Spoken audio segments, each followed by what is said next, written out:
તો નમસ્કાર ખેડૂત મિત્રો, કેમ છો બધા? મજામાં ને? તો આપણે આગળ વિડીયોમાં વાત કરશું ડુંગળીના બજાર ભાવ કેવા છે, મતલબ દિલ્હીની માર્કેટ, આઝાદપુર માર્કેટમાં વાત કરશું કેવા બજાર ભાવ છે. તો આ વિડીયો બનાવીશું, તમને સારો લાગતો હોય તો ચેનલને સબસ્ક્રાઇબ કરવાની બાકી હોય તો સબસ્ક્રાઇબ કરી લો, જેથી તમને પણ મજા આવે, મને પણ મજા આવે. કેમ કે જોઉં છું 2 દિવસથી તમને વિડીયો સારો લાગતો હતો, 2 દિવસથી માર્કિંગ કરું છું, તમને આ માહિતી સારી નથી લાગતી એવું લાગે છે. તો તમને સારું ન લાગતું હોય, તમારે આ માહિતી ન જોતી તો કહી દો, તો આપણે ડુંગળીનો વિડીયો બનાવવાનું બંધ કરી દઈએ. તો પછી હું ઘઉંસરાનો વિડીયો બનાવવા જવું પડશે માર્કેટમાં, એ બનાવીને મૂકવું. કેમ કે તમે લોકોનું પ્રોત્સાહન જોઈને એવું લાગતું તમને ડુંગળીની માહિતી જોવે છે, એટલા માટે આપણે ડુંગળી વિડીયો શરૂ કર્યું છે. આ રીતે તળાજા માર્કેટ યાર્ડમાં જે ડુંગળીની હરાજી થતી હતી એ બંધ થઈ ગઈ છે. 2 દિવસ હરાજી આલી, આવક નહોતી આવતી. અને અત્યારે જો જનરલી આપણે यहाँ का मार्केट की बात करें तो आवक कम आ रही है सभी जगह पर। भावनगर हो, तलाजा 2 दिन शुरू रहा, और महुआ भी देखे तो 15-20 हज़ार आ रहे हैं, और भावनगर में भी कल लगभग 5-6 हज़ार ही आए थे। तो मंडी में आवक कम हो गई है, और जैसे यहाँ भी कम हुई, और वहाँ पर जो दूसरे राज्य, हम महाराष्ट्र की बात करेंगे, तो वीडियो में अंत तक रहना, आपको सब मैं पूरी अच्छी माहिती दूंगा, और जो माहिती मैं दूंगा वो कोई फेक नहीं है, 100% सही प्रेडिक्शन और 100% माहिती कितना रेट चल रहा है, क्योंकि आप कहाँ भी से भी वीडियो देख रहे हैं तो आपको पता चले, इसलिए। तो वीडियो में हम आगे बात करेंगे, अब कहाँ से कितनी गाड़ी आई है वो भी कहना ज़रूरी है, क्योंकि वो भी ज़रूरी है। उसके बाद आपको पता चलेगा कि आप किस राज्य से वीडियो देख रहे हैं।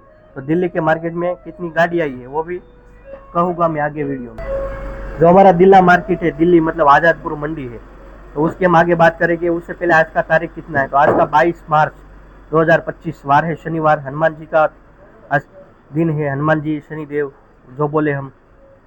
और आगे हम बात करेंगे तो कितनी मंडी में आई है, और वीडियो को अंत तक रहना, क्योंकि आगे में है आपको एक दवाई बताने वाला हूँ, जिसने अभी ऑनियन बनाई है, मतलब जो यार डूंगली बनाई है, तो उसमें अभी आपका 1 महीना रहने वाला है, तो उसको हम आगे बात करेंगे, वो उसमें क्या क्या फ़ायदा करेंगे। तो वीडियो को अंत तक देखना मत भूलिए, तो आपको फ़ायदा मिलेगा। अब आगे बात करते हैं तो कहाँ से कितनी गाड़ी आई है। तो शुरुआत में हम देखते हैं नासिक। तो नासिक में से आज 5 गाड़ी आई है, कल थी 3 गाड़ी, आज 5, 2 गाड़ी बड़ी है उसकी। हम ऐसा भी निरीक्षण करेंगे कल कितनी थी, आज कितनी आई, तो ऐसा रहेगा।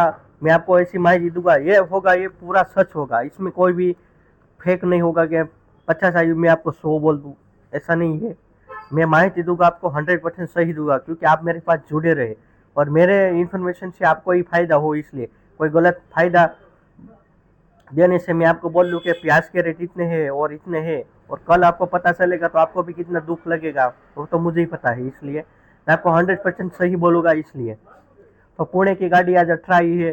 पुणे का माल 2 दिन से देखे तो आधा हो गया है, पहले 40 गाड़ी था हमने जब शुरू किया था तब, आज 18 गाड़ी है, 18 गाड़ी आई है पुणे की। तो राजकोट में कई गाड़ी एक ही है, उसकी एक ही 2 ही गाड़ी होती है हर दिन, हमने देखा है।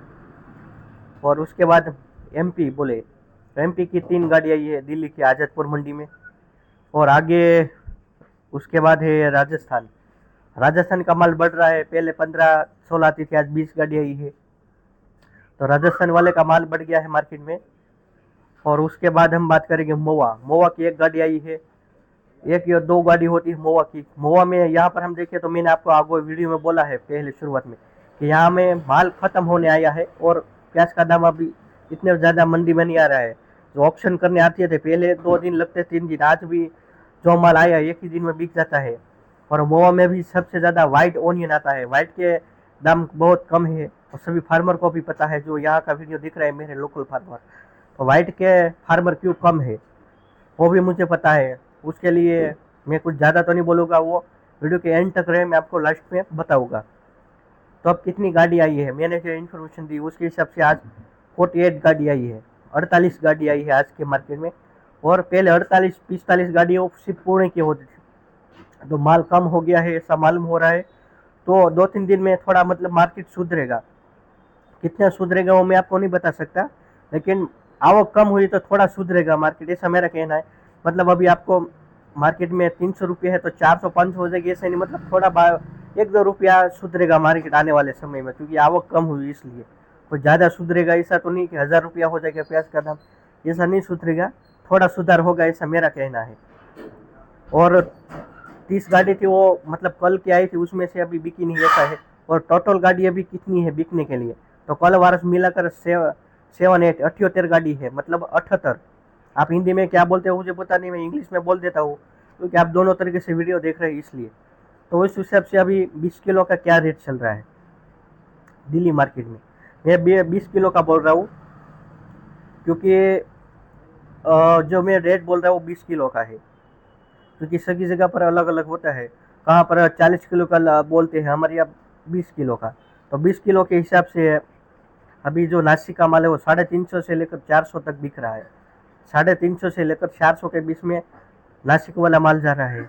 तो पुणे वाला माल कितने में जा रहा है वो भी मैं आपको आगे बताऊंगा। पुणे वाला माल है वो 400 से लेकर 400 तक बिक रहा है। ये पुणे का माल का भी हो गया है। नासिक का भी मैंने बता दिया। अब आगे आता है राजकोट वाला। राजकोट यानी गोंडल वाला जो एरिया है गुजरात का, उस एरिया से माल आ रहा है। वो 350 से लेकर 370, 300 से लेकर 370 तक वो राजकोट वाला माल बिक रहा है। उसके बाद आता है एमपी। एमपी बोले यानी मध्य प्रदेश, तो उसकी वहाँ से अभी माल बिक रहा है 350 से लेकर 400 के बीच में। अभी मार्केट में सबसे ज़्यादा राजस्थान और पुणे का माल आ रहा है, वो भी मैं आपको बता देता हूँ। उसके बाद राजस्थान का माल कितने में बिक रहा है, तो राजस्थान का माल बिक रहा है 270 से लेकर 340 तक बिक रहा है। अब रह गया है जो मऊ वाला माल आता है वो 330 से लेकर 350 तक। तो अब हो गए बाजार भाव। तो ये आपको वीडियो कैसा लग रहा है वो कमेंट में लिखिए, क्योंकि कमेंट नहीं आ रही है। मैं जानकारी दे रहा हूँ 100% सही है, तो इसमें कुछ थोड़ा थोड़ा डिफरेंट होगा, लेकिन इतना तो नहीं होगा, क्योंकि मैं इन्फॉर्मेशन लेता हूँ और गलत कभी नहीं बनाता हूँ। इसलिए आपको ओनियन का वीडियो अच्छा लग रहा है तो कमेंट में कुछ ना कुछ लिखे, ऐसा मेरा कहना है। और आपको कोई भी दिक्कत हो इसके कारण, मतलब मैं बता रहा हूँ, जिससे हमारा मोबाइल नंबर आता है, आप फ़ोन भी कर सकते हैं। और आगे मैंने आपको बोला था मैं कुछ दवा के बारे में बात करूँगा। तो दवा है दो, जो भी आपने हमारे एरिया में अभी क्या है, ओनियन आता है उसका बीज डालता है और उसको चौमासा में संग्रहित करते हैं। उसको हम डुंगली का काजी का रोग बोलते हैं। तो उसका लिए यहाँ ज़्यादा वावेतर होता है और दूसरे लोग राज्य से भी आप उसको लेने के लिए आते हैं। तो उसके मैं एक दो वीडियो बनाऊंगा आपको डायरेक्ट, मतलब ये वीडियो है जो इन्फॉर्मेशन को और ऐसे रोप बनाते हैं उसको ऐसे संग्रहित करते हैं। उसका भी मैं थोड़े टाइम में आपको 15-20 लगभग 20 दिन में वो निकलना शुरू हो जाएगा। वो उसको टोरेज करते हैं, मतलब उसके बाद उसको हम सितंबर में लगाते हैं। तो उसका ज़्यादातर सोइंग हुआ है, मतलब उसको हम કાજીનો રોપ કહે છે। તો એની અંદર જે દવા હાલે છે એ છે ડ્રીપ કે પ્લસ। આ દવા છે તમારે પાકવાની 1 મહિનાની વાર હોય તમારે। અત્યારે કોઈ પણ પાકમાં દવા હાલે છે। ઘણા ખેડૂત મિત્રો છે ને આ દવા છે એનો આ દવાનો ઉપયોગ જે તમે કાજીનો રોપ બનાવો છો એની અંદર આ પાવી શકાય છે। ડ્રીપ કે પ્લસ બોટલ જોઈ લો તમે। આ તમારે કોઈ પણ પાક હોય, તમે તલ બનાવ્યા છે ખાવા માટે, બાજરી બનાવી છે ઉનાળુ, કે તમે અડદ બનાવ્યા છે કે મગ બનાવ્યા છે, આ બધા પાકની અંદર આ દવા હાલે છે। અને આ રેગ્યુલર હું રોજ કહેતો રહીશ, કેમ કે રોજ સબસ્ક્રાઈબર નવા હોય અને નવા સબસ્ક્રાઈબર મળતા હોય એટલા માટે। તો અત્યારે તમે કોઈ પણ પાક બનાવશો। કાલનું જે ઉદાહરણ લઈ, ખેડૂત છે કેળના પાકમાં આ દવાનો ઉપયોગ કર્યો છે અને રિઝલ્ટ સારું લાગ્યું છે, અને એને એમ કીધું છે કે આપણે લીંબુના પાકમાં પણ આ દવાને ઉપયોગ કરશું। તો એને પહેલાં ડુંગળીમાં, પછી કેળમાં અને હવે લીંબુમાં ઉપયોગ કરશે। તો આવી રીતે તમે કોઈ પણ પાક બનાવો, શાકભાજીમાં કોઈ પણ વસ્તુ બનાવી, ટમેટીથી લઈને કોઈ પણ પાક હોય તમારે, એની અંદર આ દવાનો ઉપયોગ થઈ શકે છે।